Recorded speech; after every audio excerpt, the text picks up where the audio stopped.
வந்து விடிந்தும் விடியாத காலை பொழுதாக விளைந்த கலை அன்னமே.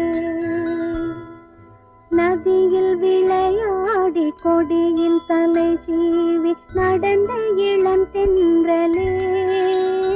வளர்பொதிகை மலை தோன்றி மதுரை நகர் கண்டு பொலிந்த தமிழ் மன்றமே.